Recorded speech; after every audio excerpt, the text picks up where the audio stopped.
So can you explain to us a bit more about the way doctors express what extent of cancer someone has? So is it about size? Is it about location? And what can you tell us a little bit more about staging? So it's really important to stage lung cancer once someone is diagnosed with that. And probably the most important tests that will be done are things like CT scans, PET scans, and possibly biopsies of lymph nodes through bronchoscopy or endobronchial ultrasound. And we have various ways of staging the cancers. We have a number of different systems that are used which have different degrees of complexity. The one which is common to all cancers, and certainly lung cancer, is staged through what's called the TNM, so that's tumor node metastasis. But also there's a sort of numbered stage system from 1 through to 4, 1 being the early stage of lung cancer that's just confined to the lung and hasn't spread anywhere, right through to stage 4, where cancer has unfortunately spread to other parts of the body.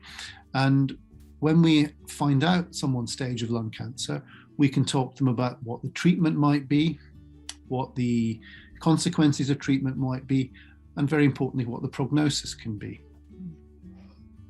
So that's the kind of information that helps, staging helps influence those treatment choices, and I guess sets people's expectation of what their prognosis might be.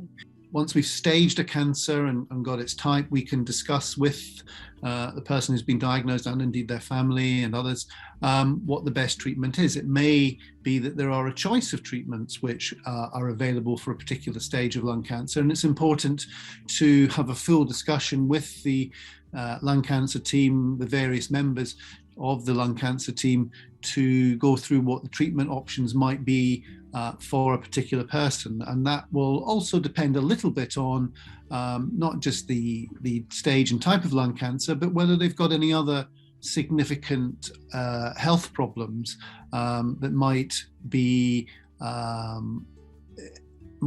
problem if they were going to have a particular treatment. And so it's important to discuss with the lung cancer team what the best treatment for your particular lung cancer might be. Does staging affect how likely it is that someone has a particular kind of treatment for the cancer? And does it also affect the likelihood that that cancer can effectively be treated and cured?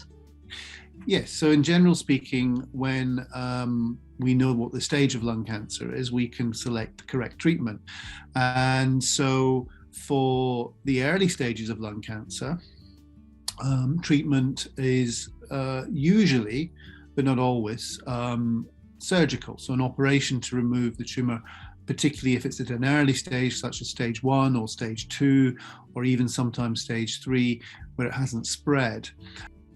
We need to give people a clear indication of what the prognosis might be. So for someone who's got a very small tumor which hasn't spread, the prognosis may well be excellent, and the cure is there's a very, very high percentage chance of a cure. Whereas if the treatment is, or rather if the tumor is more advanced, then the chances of a cure may be lower, or indeed if it's a stage 4 cancer, then it's unlikely to be cured completely, but it can in some stages be managed very successfully for a period of time.